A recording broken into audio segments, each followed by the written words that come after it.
저는 이제 터널의 끝이 거의 얼마 안 남았다. 저는 3, 4월이면은 대세 상승의 추세로 들어간다라고 생각하고 있습니다. 저는 1분기부터는 반도체는 이제 모아야 된다. 이렇게 반도체는 파시면 안 된다. 섣불리. 카카오, 네이버 그런 주식들은 이제 3월, 4월 이런 순서로 이제 사면 되겠죠.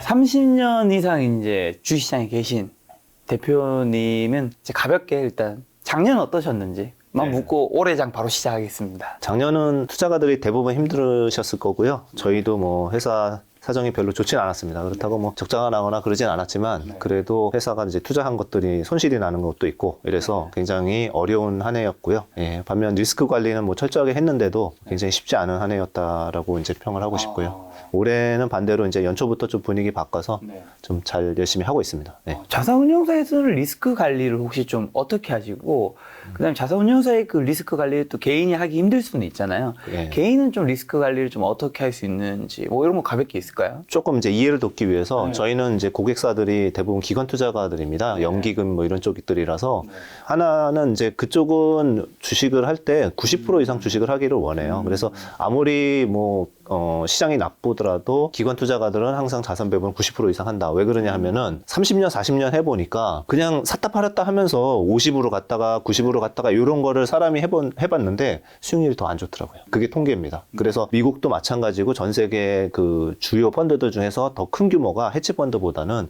이런 뮤추얼 펀드. 네. 그래서 뮤추얼 펀드도 마찬가지예요. 계속 주식 비중을 꽉 채워서 간다. 왜냐하면은 채권 사고, 뭐 자산, 뭐 아파트나 이런 리얼 이스테이트 사고 이런 것들은 알아서 고객이 자산 배분하고 이건 주식만 하라고 준 돈이다. 이렇게 하기 때문에 그렇습니다. 그래서 그쪽 부분은 사실 리스크 관리할 부분은 별로 없어요. 네, 오히려 이제 방어주를 좀 많이 사거나 아니면은 뭐 경기 영향을 잘 안 받는 그런 주식들 있잖아요. 예를 들어 뭐 통신주라든지 아니면은 음식료, KTNG, 뭐 한전 이런 것들 이제 이런 부분들로 이제 방어 역할을 좀 하는 부분이 있습니다. 자체적으로. 두 번째로 이제 회사 자금을 투자하는 부분에 대한 리스크 관리는 일단은 위험 자산의 비중을 좀 줄이는 방법이 있고요. 두 번째로는 예측이 안 되는 것들은 이제 다 쳐냅니다. 그래서 로스컷이라고도 하는데 저희가 좀 아프죠. 많이 아픈데도 마이너스 15% 20% 나더라도 원칙을 지켜놓고 거기를 넘어가는 선은 저희가 더 이상 이제 제어하기 힘든다 생각하기 때문에 로스컷 원칙을 지킵니다. 그래서 개인 투자자들도 제가 봤을 때는 이렇게 이제 뭐 장이 계속 빠질 때 로스컷 하면 계속 로스컷만 나옵니다만은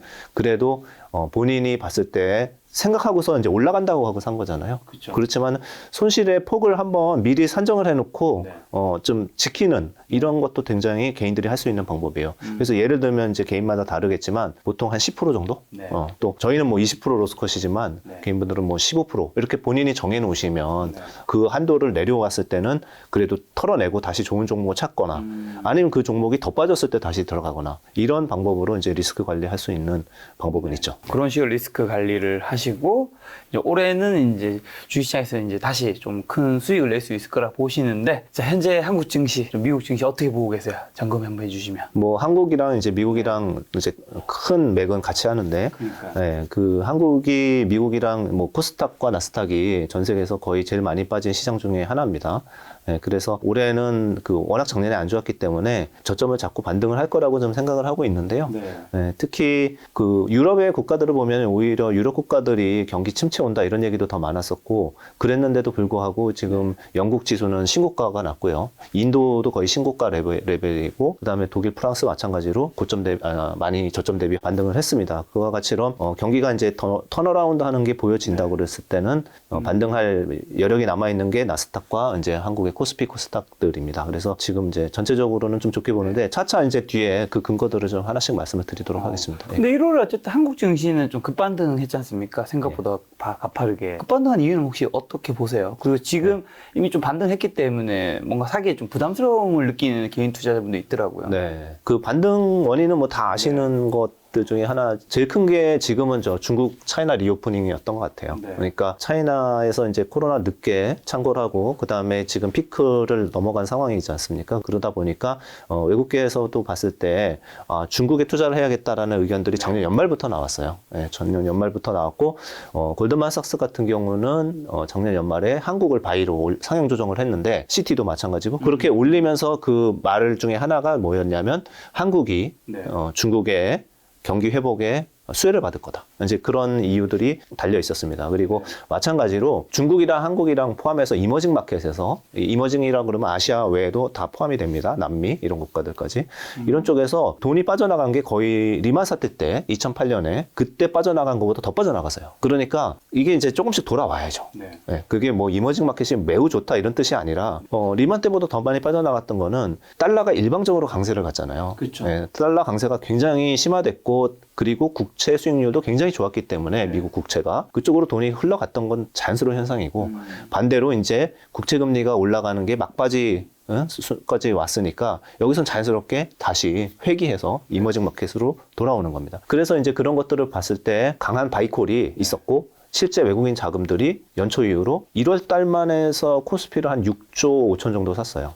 굉장히 많이 샀죠. 그렇게 이제 자금들이 흘러 들어오고 있는 거다. 이렇게 판단하면 될 것 같습니다. 자, 중국 리오프닝으로 한국이 이제 수혜를 받을 걸 말씀해 주셨는데, 그러면 이제 어쨌든 중국의 코로나 완화 정책으로 이제 우리나라가 수혜를 받는 부분이 있다는 건데, 사실 또 모든 섹터가 그 수혜를 받는 건 아닐 수도 있잖아요. 지수도 그렇죠. 뭐 네. 수혜를 받긴 하겠지만, 네. 특히 어떤 섹터가 이제 2월부터 벌써 이제 2월이니까요. 네. 어떤 섹터가 같이 이제 좀 오를 수 있을까요? 이미 이제 여러분 다 아시고 있는 거랑 이제 이미 주가에 어느 정도 반영된 것들 먼저 말씀드리고 네. 그 다음에 약간 남은 건데 이것도 수혜주구나 할 수 있는 걸 말씀드릴게요. 그래서 첫 번째로는 당연히 이제 여행 안 가다가 여행 가고 나와서 소비하고 이러니까 첫 번째로는 이제 여행 레저, 그렇죠. 항공주도 포함이 되는 거고요. 카지노, 면세점 다 이런 소비에 관련돼 있는 거죠. 그리고 이제 중국의 자체적인 소비주들도 좋아요. 그래서 중국에서 물건을 많이 파는 한국 기업도 좋고 아니면 중국 자체의 뭐 백화점이라든지 이런 쪽도 좋아질 겁니다. 그래서 이런 쪽이 있고요. 그리고 사이클은 약간 뒤지만은 같이 좋아지는 것들이 그 소재를 만드는 화학 제품 이런 쪽들입니다. 네, 그래서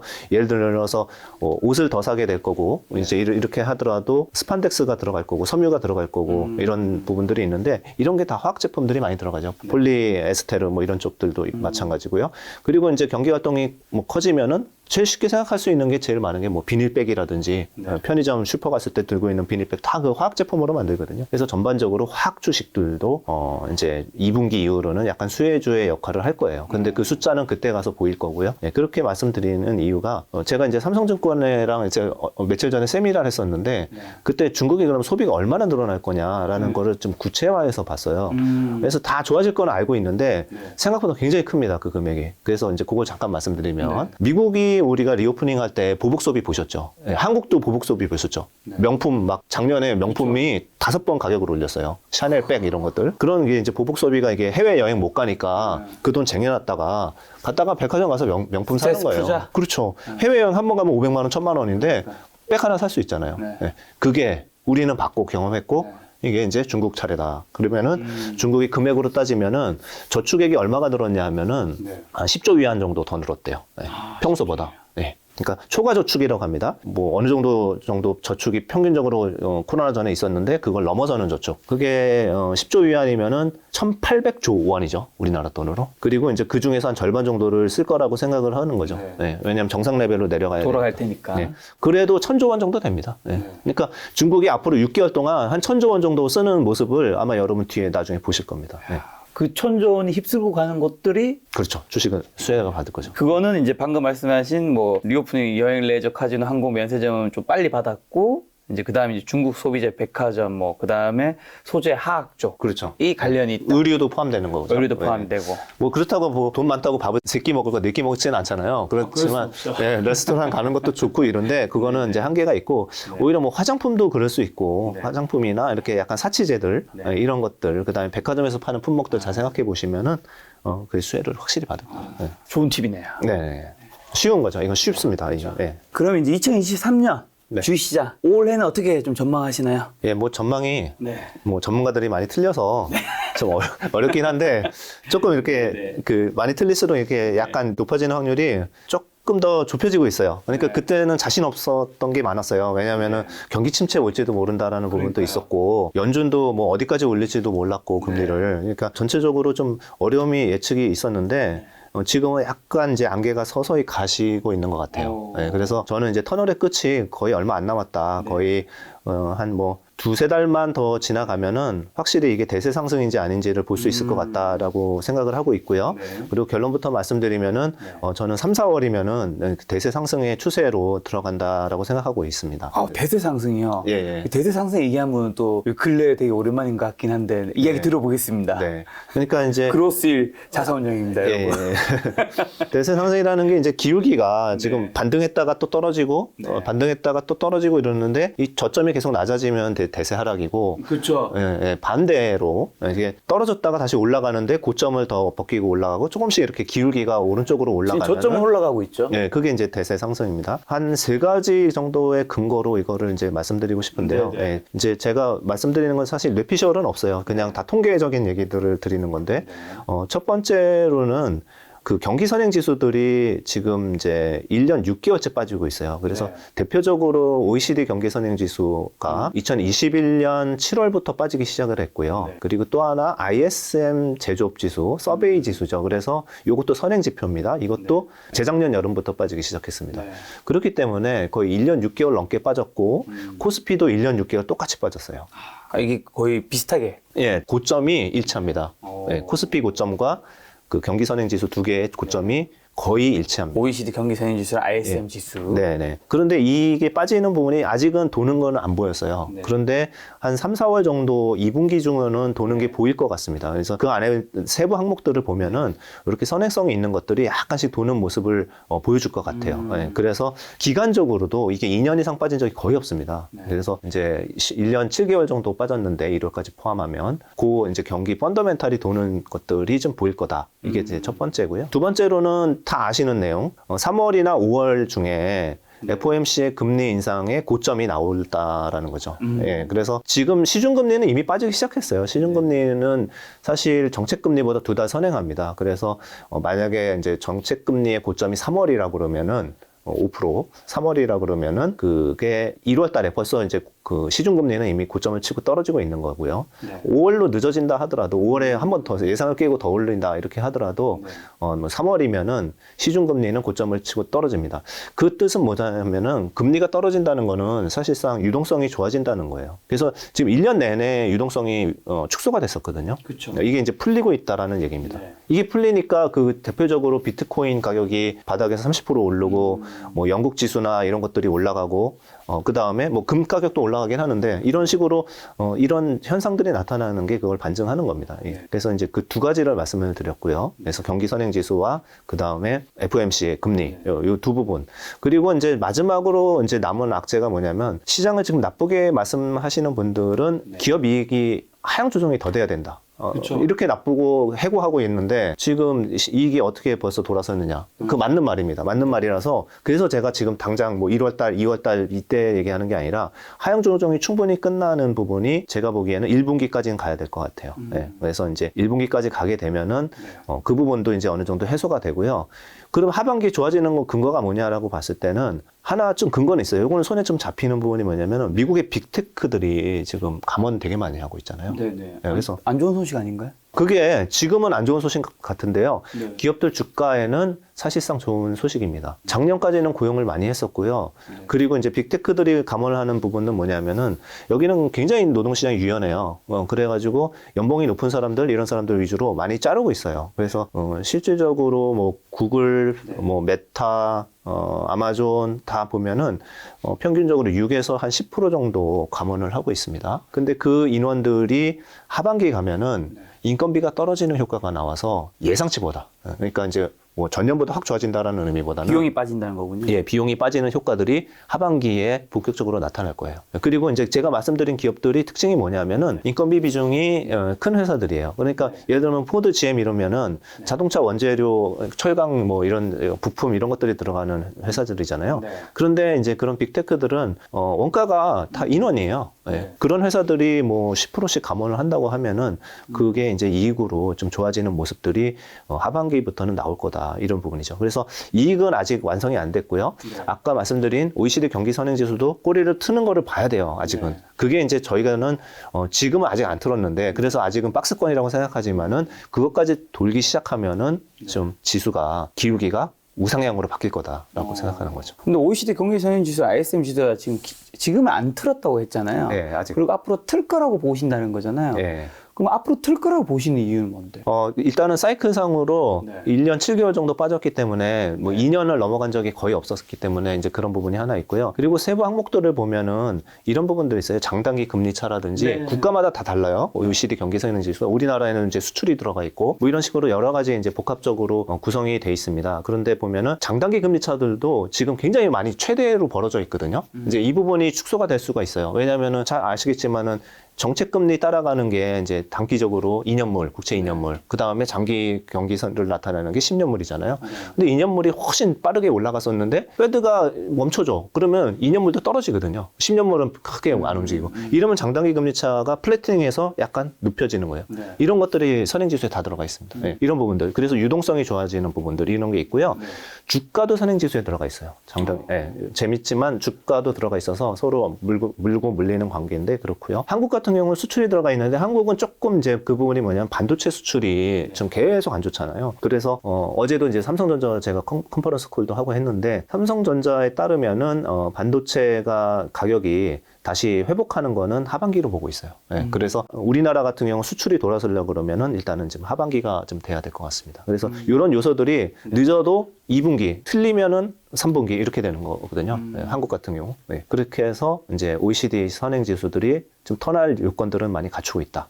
이렇게 말씀드립니다. 지금 어떻게 보면 이제 긍정적인 이슈도 몇 가지 얘기해 주신 것 같은데, 그럼에도 불구하고 어쨌든 증시가 뭐 하반기 안 좋을 수도 있는 거잖아요. 네. 그럼 남아있는 리스크는 좀 어떤 게 있을까요? 생길 수 있는. 하반기에 3분기가 됐건 이렇게 한번 약간 쇼크가 올 수는 있다고 생각해요. 그래서 그때 가서 또 뭐 말씀드릴 수 있을 것 같은데 지금은 사실 예를 들어서 아까 기업 실적이 나빠지고 이게 하향 조정되는 게 아직은 발목을 잡고 있다고 그러잖아요. 그거는 리스크인데 그거는 다 알고 있는 리스크예요. 그렇죠. 근데 이제 리스크라는 게 정말 리스크는 모르는 게 리스크잖아요. 그렇죠. 네. 모르는 게 나타나는 거는 안 오길 바라지만 물가가 떨어지다가 갑자기 물가 다시 올라가는 거예요. 그러면은 이게 다 망가져지는 거죠. 그렇죠. 네, 그거는 잘 모르겠어요. 모르겠는데 예를 들어서 경기가 침체가 온다. 네. 그러니까 지금은 말들이 많이 바뀌었어요. 작년 4분기까지만 해도 다들 엔딩 한다고 그랬어요. 경기 침체가 세게 온다라고 했는데 작년 12월부터 차차차차 변하더니 고용 지표 보니까 고용이 너무 좋고 소비도 나쁘지 않으니까 지금은 다 말을 바꿨어요. 제가 바꿨다는 게 아니라 글로벌 IB의 최고 수장들이 다 말을 바꿔요. 마일드한 리세션으로 올 것 같다. 경기 침체가 와도 살짝 오고 넘어갈 것 같다라고 많이들 바꿨어요. 네, 그런 상황이거든요. 그런데 이제 만약 경기 침체가 오면은 물가는 무조건 떨어집니다. 그렇기 때문에 제가 아까 말씀드린 그 리스크 자체는 안 나타나요. 근데 생각보다 경기가 너무 빨리 다시 좋아지기 시작한다 하면은 그러면은 물가가 다시 꿈틀꿈틀 올라갈 수 있죠. 그러면은 연준 입장에서는 금리는 목표는 2%라고 했지만 사실 뭐 3%만 돼도 충분히 이제 만족할 것 같거든요. 물가 이제 목표치가 금리가 아니라. 근데 이제 그게 안 떨어지고 뭐 4%대에서 계속 이렇게 버티고 있을 수도 있는 거죠. 그거는 약간 리스크인 것 같고요. 네. 만약에 유가가 뭐 다시 튀어 올라간다, 이것도 리스크인 거죠. 사실 근데 작년에 크게 힘쓸었던 그 이슈들, 리스크들은 굉장히 많이 사라진 거 아닌가요? 작년에 뭐 금리, 물가, 그렇죠. 예. 그다음에 중국 봉쇄, 그렇죠. 러시아 우크라이나 전쟁. 그렇죠. 정말 공급망 문제. 것들. 이런 것들, 지금 말씀하신 거가 그래서 주가가 그만큼 반영을 점차 해나가는 거라는 거죠.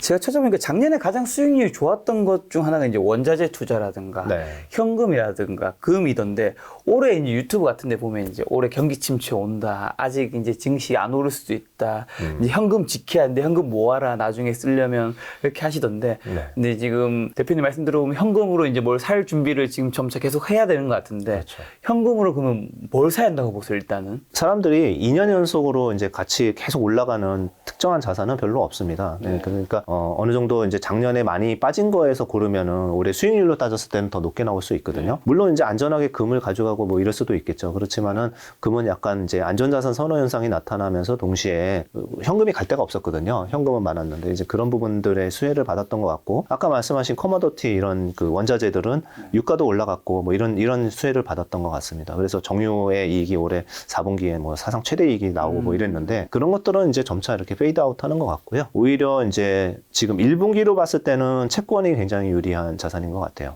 그리고 2분기부터 봤을 때는 이제 주식이 네. 좀 좋은 것 같은데, 근데 주식은 정확한 타이밍 맞추기가 힘들잖아요. 그렇죠. 예. 채권은 크게 많이 안 움직여서 우리가 여유롭게 살 수는 있는데, 주식은 하면은 바로 올라가 버리는데 그때 가면 이미 내 판가격보다 높으면 안 사게 되고 이런 현상들이 생기는데, 그러면은 굉장히 곤란합니다. 그렇기 때문에 지금 1분기에서는 주식이 빠진다 싶으면은 지금은 사는 이런 전략으로 가야 됩니다. 그래서 1분기 채권, 2분기부터는 주식이 이제 올라간다는 뜻이기 때문에 주식 자산이 올해는 좀 유망한 자산으로 분으로 이렇게 보고. 자, 주식이 유망하다고 하셨으니까 그러면 이제 어떤 주식 좀 사고 올해 유망 섹터 이제 뭘로 보시는지. 네. 이 섹터는 이제 점점 이제 많아지긴 하는데, 네. 일단은 이제 조금 이제 빠른 것부터 말씀드릴게요. 네. 그러니까 1년 중에서 이제 1월 달 지나갔기 때문에 뭐 3월에 사야 될 주식이 있고 5월에 사야 될 주식이 있는데, 지금은 반도체가 좋은 것 같습니다. 그래서 요새 반도체 좋아지는 의견들이 좀 많이 나오고 있잖아요. 네. 그래서 반도체 업종이 제가 이제 좀 요약을 해드리면은, 어제 삼성전자가 실적을 네. 냈는데 놀라운 건 뭐냐면은 반도체 부분, 이렇게 여기에는 이제 스마트폰도 있고 TV 가전도 있고 반도체도 사업 부분이 있는데, 반도체가 제일 크죠. 근데 반도체 이쪽이 이익이 적자가 났어요. 네, 삼성전자가. 그게 이제 2009년 이후로 처음 적자로 들어간 겁니다. 그래서 굉장히 13년 만에 이제 적자로 들어간 거거든요. 그래서 이제 사람들이 다 삼성전자도 감산하는 거 아니냐 이렇게 기대를 했었는데, 감산 뉴스가 없었어요. 그런데 이제 실질적으로 내부적으로는 감산을 하고 있는데 공표하는 감산은 없었습니다. 그래서 이런 부분들이 이제 영향을 주기 시작할 건데, 그러면은 그럼 대표님 2분기부터 바로 좋아지나요? 이렇게 얘기할 수 있는데, 업황이나 실적은요 2분기까지 나빠집니다. 네, 그리고 좋아지는 건 3분기부터 좋아집니다. 반등하는 건. 그런데 항상 우리가 알아야 될 게, 반도체 주식은 업황이랑 정반대로 간다. 네, 사이클이 워낙 강하기 때문에 주가가 낙폭이 크고, 그리고 제일 나쁠 때 주가가 반등하기 시작합니다. 그래서 저는 1분기부터는 반도체는 이제 모아야 된다. 이렇게. 1분기 때는 반도체를 모아야 된다. 예, 빠질 때마다 모으고, 아니면은 어쨌든 요새 이제 인버스 사시는 분들도 많이 있고 그런데, 반도체는 파시면 안 된다, 섣불리. 이미 바닥은 찍은 것 같다라고 말씀드리고 싶고요. 그 다음에 이제 두 번째로 이제 좋아지는 섹터들은, 중국 소비 관련한 주식은 아까 말씀드린 것처럼 자연스럽게 되게 영향을 많이 받을 것 같아요. 그래서 한국이 중국에 수출을 했거나, 또는 중국에서 굉장히 잘하는 의류업체도 있어요. 이게 인터넷 찾아보시면은 그 MLB라 이제 메이저리그 베이스볼 이런 브랜드들도 뭐 중국에서 상당히 잘하고 있고요. 그리고 이제 한국의 화장품은 이제 옛날보다는 많이 브랜드 가격이 떨어져가지고 그거보다는 뭐 이제 원재료를 납품하는 회사라든지 이런 부분, 이제 중국과 관련된 소비 관련주들, 그리고 면세점 이런 쪽도 수혜를 차차 받을 거. 중국에서 의류 굉장히 많이 팔리고 있는 게 FNF 아니었나요? 맞습니다. 그래서 제가 아까 MLB 종목명을 말씀드리기가 저기에서 이제 그 브랜드를 말씀드렸는데, 이런 것들은 이제 네이버 검색을 해보시면 현황이 잘 나오고 있습니다. 그래서 워낙 매장도 뭐 처음에는 뭐 100개에서 시작했다가 지금 엄청 많아졌다. 800~900개까지 갔고요. 1000개 넘어갈 것 같습니다. 자, 두 번째까지 왔습니다. 네, 두 번째는 이제 그런 거고, 그 다음에 제가 아까 금리가 정책 금리는 뭐 3월이나 5월에 이제 더 이상 안 올리는 걸로, 금리 내린다고 생각하시면 안 돼요. 지금은 이제 정책 금리는 뭐 연말 정도에 내린다고들 보고 있어요, 전문가들이. 그런데 어쨌든 멈추는 것만 하더라도 의미가 있는데, 그게 3월에서 5월이면은 시중금리는 아까 말씀드린 것처럼 두 달 먼저 빠지기 시작합니다. 그래서 이 금리가 완연하게 빠지기 시작을 하면은 그러면은 이제 최대 피해주였던 인터넷이 좋아지기 시작합니다. 그래서 성장주들하고 보면 될 것 같고요. 카카오, 네이버 실적이 좀 나빠지긴 했지만은 실적 나빠진 거에 거의 2배로 두들겨 맞았죠. 그래서 그런 주식들은 이제 3월, 4월 이런 순서로 이제 사면 되겠죠. 그리고 이제 중국 수혜라는 것들이 정책적으로 보면은 꼭 그런 소비주 말고도, 예를 들어서 공연하는 거라든지 음원하는 거, 엔터테인먼트 이런 쪽도 중국에서 다시 한한령이 빠지고 있잖아요. 그래서 당장 지금 이제 비자 문제로 서로 약간 신경전을, 마지막 남은 신경전을 하고 있는데, 뭐 당연히 비자 풀겠죠. 이제 중국에서 피크아웃, 코로나 피크아웃한 거 다 보였고, 그렇기 때문에 뭐 곧 뉴스 나올 거고요. 그렇게 하면은 중국도 우리나라 이제 보복 비자 정지시킨 것도 다 열 거고, 그 다음에 이제 요새 드라마 트는 것도 다시 늘어나잖아요. 그래서 이거는 중국이 정책적으로 지금 주변국들에 대해서 유화책을 피고 있어요. 다 미국 위주로 다 그쪽으로 가다 보니까 중국이 꼭 우리나라뿐만 아니라 주변국에 유화책을 피는 게 제일 쉬운 것들이 그런 부분부터. 그래서 이제 예를 들면 우리 아이돌 그룹들이 중국 가서 이제 공연도 다시 재개가 될 수 있고, 하반기가 될 수 있겠지만 어쨌든 그런 부분들이 풀리겠죠. 그래서 이제 아까 말씀드린 성장주가 이제 그런 것들이 많이 들어가 있으니까, 인터넷이라든지 뭐 게임, 일부 게임, 그 다음에 콘텐츠 중에서 드라마 제작사, 네. 뭐 카툰 관련주, 그 다음에 IP를 갖고 있기 때문에 그렇습니다. 네. 그 다음에 아까 말씀드린 엔터주 이런 것들, 이런 것들도 좋습니다. 지금 3단계까지 잡으셨는데 또 그 다음 단계가 있나요? 1단계 반도체, 2단계 중국 소비에 관련된 3단계가 이제 성장주 쪽. 네. 그래서 그때 이제 만약에 이제 제가 말씀드린 것처럼 경기 선행 지수랑 ISM 제조업 지수가 돌 수도 있다. 1, 2분기 중에 그렇게 말씀드렸는데 그게 돈 거 확인하시면 그때는 이제 화학주 이런 것들도 공략하셔도 됩니다. 왜냐하면 화학은 작년에 적자 났어요. 대한유화, 롯데케미칼 다 적자 났고요. 네. 적자 났는데 회사가 브랜드 있고 네. 기업 가치가 좋은 애들은 그럴 때 사셔야 돼요. 굉장히 뭐 마진 스프레드 좋고 뭐 정유 마진 최저 이럴 때 사는 거는 위에서 사시는 거예요. 턴어라운드 할 때 사셔야 크게 먹죠. 일부 화학주들, 순수 화학주들입니다. 네. 그래서 뭐 그런 것들 찾아보시면 되고요. 뭐 그다음에 이제 뭐 아까 말씀드린 뭐 스판덱스 하는 회사들 뭐 이런 것들도 다 의류 소비에 수혜를 받기 때문에 그 2분기에서 3분기 사이에 이제 그런 주식들이 또 돌아가면서 오를 거예요. 그래서 제가 말씀드린 게 벌써 4개나 말씀드렸잖아요. 네. 그러니까 종목은 개인분들이 뭐 어떤 분들은 뭐 10개, 20개 사다 보니까 늘었다고 하시는데 제가 보기엔 딱 한 5개? 이 정도 들고 가시는 게 제일 좋아요. 그리고 순서대로 네. 이게 하나에 잘못 물리면은 이게 굉장히 괴롭거든요. 그래서 5개 정도 서로 베타가 다른 거. 아까 얘기한 화학주는 가치주죠. 그리고 성장주는 뭐 네이버, 카카오는 성장주죠. 그러니까 완전 달라요. 그러면 어떨 때 이게 오르고 어떨 때는 이게 오르고 이렇게 갑니다. 그래서 스스로 이제 자기 마인드 컨트롤 할 때도 되게 좋습니다. 왜냐면 내 계좌의 반 정도는 빨간색으로 막 하고 요건 안 오르는데 그렇다고 팔면 안 되거든요.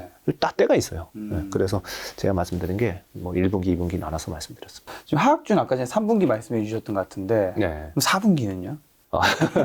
4분기는 이제 잘 예측이 안 돼요. 이게 네네. 경기 보면서 이제 해야겠죠. 4분기는 네, 2분기, 3분기 때 다시 모시도록 하겠습니다. 예, 예. 그러면 이제 그 섹터별로 대형주만 좀 편하게 여쭤보면 반도체에서는 이제 삼성전자, SK 하이닉스는 이제 1분기 가장 빠르게 이제 접근한다 말씀해 주셨는데 네. 사실 삼성전자, SK 하이닉스가 지금 단기간에 어쨌든 많이 좀 올랐잖아요. 네.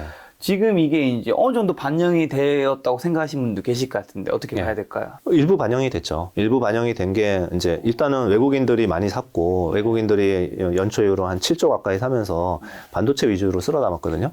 근데 보시면은 되게 재밌는 거는 2021년 1분기, 2분기 때는 삼성전자 하이닉스가 어닝을 사상 최고치를 내는데 그것도 계속 어닝 서프라이즈를 내면서 그랬어요. 그때 외국인들은 이미 팔기 시작했거든요. 그러니까 무슨 얘기냐면은 철저하게 반도체 주식은요, 하이증권의 송명섭 위원이 굉장히 잘 보시는데 큰 사이클을 그분이 항상 주장하시는 거예요.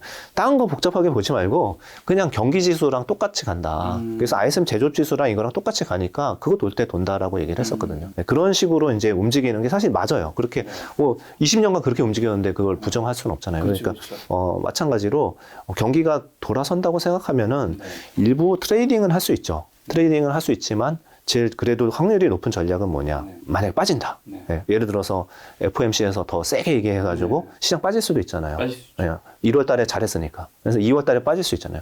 그럼 사야 되는 거죠. 네, 사야 되는 스탠스로 가야지 역시 안 좋아 이러면서 그때 가서 파면은 약간 이제 포모 현상이 올 수도 있다. 나중에. 네, 그렇습니다. 자, 지금 세 번째 얘기하셨던 게 이제 성장주에서 인터넷 얘기하셨는데 네이버나 카카오는 사실 또 바닥을 찍고 한 다음에 또 많이 올랐단 말이죠. 바닥 대비해서는. 이거는 또 어떻게 봐야 될까요, 그러면? 근데 이제 주봉으로 한번 보세요. 네. 보면은 아직도 고점 대비 30-40% 이상 빠져 있거든요. 네. 네. 근데 고점을 간다는 의미는 아닙니다. 그런데 이제 방향을 틀었다라는 쪽에 이제 의미를 두고 있는 거고, 예를 들어 저희 포트폴리오 같은 경우 기관 투자가잖아요. 이제 저희 같은 경우도 작년 12월부터 조금씩 사기 시작을 했어요. 그런데 저희가 굉장히 오버웨이트를 해서 예를 들면은 시장 비중보다 완전히 베팅을 해가지고 여기가 뭐 전체 지수를 끌고 갈 거다 이렇게 생각하진 않아요. 네, 그렇게 보는 거는 그거는 2분기부터 그때 봐서 이제 이렇게 할 건데 그래도 왜 그러면은 조금씩 늘려나갔냐. 우리가 작년에는 네이버 카카오를 거의 안 가져갔거든요. 저희 같은 경우는. 네. 왜냐면은 이게 금리가 막 올라가는 구간에서는 많이 떨어질 것 같아서 안 가져갔거든요. 근데 저희도 스탠스를 바꾼 거거든요. 연말에. 근데 이제 아까 금리 부분이 있고 또 하나 중요한 거는 뭐냐면은 작년에 실적들이 안 좋았어요. 근데 광고 경기가 안 좋았던 부분도 있고 경기가 안 좋은 것도 있는데 사실 우리가 코로나 끝나고 2020년 하반기부터 21년 동안에 집에서 게임 많이 했고 많이 했죠. 예, 코로나 걸렸을 때부터 뭐 검색도 많이 하고 뉴스도 많이 보고 네. 그러니까 그쪽 섹터들이 좋을 수밖에 없었죠. 인터넷 예, 예, 예. 근데 그 이후로 이제 다 우리나라도 이제 코로나 프리가 되면서부터는 네. 이제 아무래도 인터넷 하는 시간이 줄어드니까 네. 예, 그런 부분이 작년에 내내 영향을 미친 거고 네. 그러다 보니까 이익이 다 역성장을 한 거죠. 음. 그런데 이익을 다시 또 봐야죠. 우리는 그걸 다 지나온 거고 네. 이제는 올해 내년 걸 봐야 되는데 올해의 이익 전망치를 제가 보니까 약간 올라와요. 그러니까 작년에 안 좋았던 것들에서 회복을 하는 거죠. 그래서 네이버가 보니까 20%대 영업이익 증가하는 걸로 이렇게 잡혀 있습니다. 그래서 이거는 이제 제가 분석한 건 아니고 최근에 나온 리포트들을 보면은 이익이 턴어라운드 하는 걸로 잡혀 있어요. 네, 그렇기 때문에 그럼 이익 턴어라운드 하고 두 번째로 아까 말씀드린 금리에 피해를 받았던 게 회복이 된다 그러면은 금리만 떨어지기 시작하면은 좀 주가가 괜찮겠구나 이렇게 예측을 할 수 있는 거죠. 성장주에서 좀 여쭤보면 구글이나 아마존 같은 이런 이제 빅테크에서 인력 감소를 많이 하고 있잖아요. 그게 이제 아까 전에 이제 대표님께서는 이게 비용 축소로 플러스가 되는 것도 있다고 말씀해 주셨는데, 근데 그럼에도 불구하고 이런 빅테크에서 또 돈을 쓰는 곳도 있나요? 돈을 막 더 투자해서 그런 것들이 나중에 또 시장에 많이 반영도 될 수 있을 것 같은데. 지금은 별로 없어요. 그러니까 이제 그 빅테크 애들은 되게 시장의 흐름을 그냥 그대로 잘 반영하면서 따라가는 것 같아요. 근데 이제 굳이 돈을 쓰거나 투자를 하는 사이클에 있는 데들은 빅테크 먼저 얘기하면은 뭐 엔비디아도 빅테크인가 모르겠는데 그런 기업들 서버 그러니까 클라우드 이런 쪽들은 지금도 투자를 하고 있고요. 좀 더 많이 할 것 같아요. 그래서 왜냐하면 이제 AI가 요새 이제 다시 화두로 떠오르면서 그거 돌릴 때 이제 사실 많이 들어가거든요. 그래서 이제 그거 좀 이따 혹시 질문 나오면은 또 제가 더 자세히 말씀드릴게요. 안 그래도 지금 바로 그 다음 질문인데. 아, 그래요? AI 로봇주. 네. 요즘 급등이 이제 심상치 않았는데. 네네. 이게 지금 어느 정도까지 반영된 거고 앞으로는 좀 어떻게 될 건지. 이게 테마잖아요. 테마인데 테마는 두 개로 나눠야 돼요. 그러니까 좋은 애도 테마라고 될 수 있고요. 그냥 별거 아닌데도 테마로 엮이는 경우가 많거든요. 그래서 테마주는 무조건 안 좋다라고 하진 않아요. 테마에서 정말 10배짜리들이 생기기 시작하거든요. 그것도 테마이기 때문에. 그래서 결론적으로는 봐야 됩니다. 봐야 되고 되게 초기에 있는 상황이고 이래서 저희는 뭐 이제 지금 막 따라잡기 하는 거는 모르겠지만은 큰 산업의 이런 업종의 변화에 있어서는 되게 중요하다 이렇게 생각이 드는데 첫 번째 제가 이제 테마를 나누라고 말씀드린 거 먼저 말씀드릴게요. 예를 들어서 매출이나 수주나 이익이 안 따라오는 테마는 나중에 오른 만큼 빠집니다. 그렇죠. 네, 다 제자리가 있어요. 네. 예를 들면 우리가 기억하는 게 뭐 원전 관련주나 수소 관련주. 자, 수소가 막 테마했을 때 저희는 전혀 안 따라간 게 가만히 생각해 보니까 전기차는 글로벌리 한 600만 대, 700만 대 팔리는데 수소차 전 세계에 얼마 팔리는지 아시나요? 2만 대 팔립니다. 2만. 우리나라가 거기에서 1등이고요. 2만 대? 예, 수소 인프로가 없기 때문에 시장이 너무 작네요. 너무 작습니다. 네. 근데 이제 우리가 수소로 그냥 끌어당겼죠. 예, 미국에도 수소 저기 있었잖아요. 그래서 이제 니콜라라고 있었죠. 예. 니콜라 지금 어떻게 됐어요? 주가가 거의 80몇 프로 빠졌죠. 90% 빠졌나? 하여튼 그러니까 이게 테마로만 잡히면 그렇게 되는 거예요. 예. 이제 그 한 예를 들어 드린 거고. 그런데 이제 테마가 아닌 것들은 실제 매출이 나오고 수주가 나오고 이런 것들인데 방산주는 테마가 아니에요. 실제 수주가 급증했고요. 실제 그게 매출이나 이익으로 다 꽂히고 있습니다.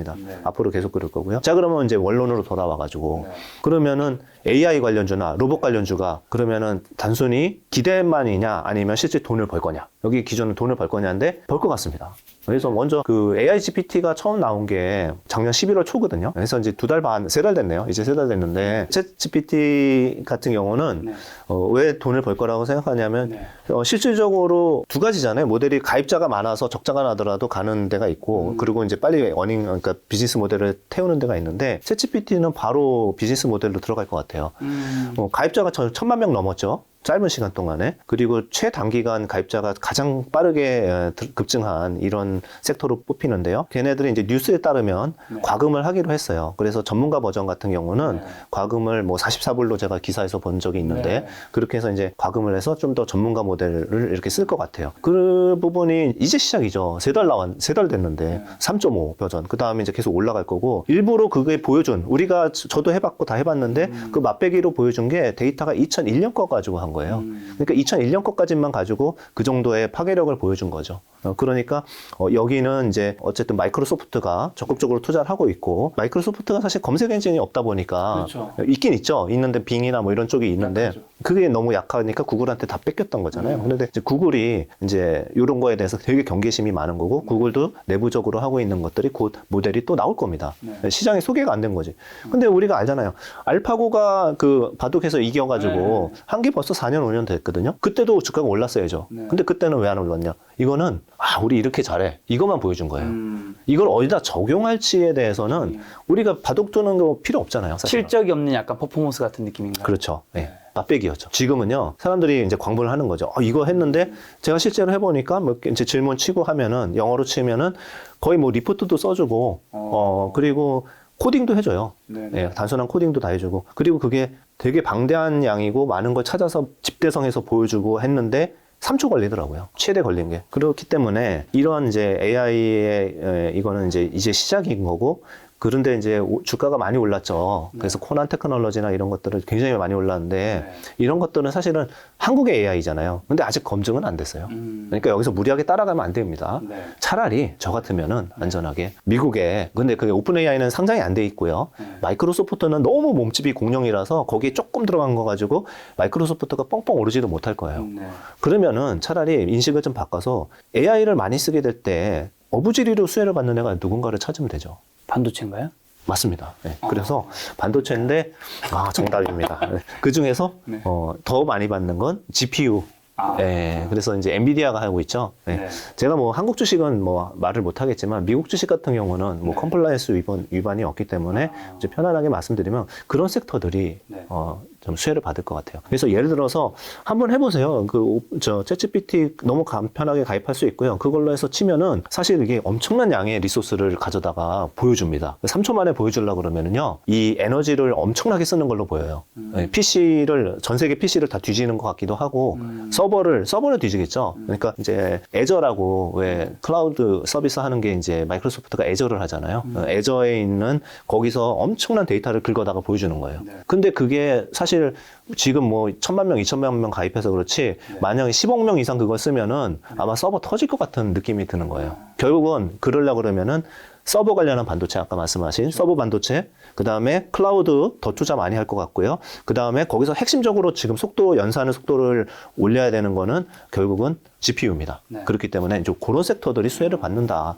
그러니까 너무 오른 거 따라가기보다는 사실은 우리가 이제 재미로 말씀드리면 서부 시대에 미국에서 서부로 보내려고 거기 금광이 많다고 이제 좀 얘기를 해서 실제 금광이 있었지만 그래서 고 웨스트 해가지고 다 금광 캐러 갔잖아요, 사람들이. 근데 그때 돈 버는 거는 결국 리바이스죠. 그래서 리바이스가 생겼잖아요. 그렇죠. 그 청바지 회사가 뭐 그런 회사들 아닌가 이렇게 생각이 듭니다. 자, 지금 미국 주식은 좀 편하게 말씀하실 수 있다 해서 하셔서 방금 언급된 것 외에 그럼 미국 주식은 좀 어떤 거 좋게 보시는데요, 올해? 사실은 나스닥이 고점 대비 30% 아직도 마이너스인데 미국 주식이 뭐 그만한 문제가 있었죠. 왜냐하면은 너무 버블이 심했고, 너무 버블이 심했고, 그 다음에 실적을 기반으로 했지만 실적도 망가지고 있고, 어닝은 하향 조정되기 때문에 아직은 좀 더 빠질 수도 있습니다. 그렇지만은 지금 봤을 때 그래도 충분히 빠졌거나 이제 돌아설 수 있는 기업들은 한국과 비슷하게 그런 반도체 관련한 주식들, 뭐 TSMC도 더 미국에 상장이 돼 있으니까 뭐 ASML, TSMC 이런 장비주, 그 다음에 뭐 예를 들면은 AMD 같은 것도 CPU를 만들잖아요. 인텔하고 이제 AMD 같은 경우도 서버용을 많이 하거든요. 이런 것들도 이제 수혜를 받을 수 있는 거고.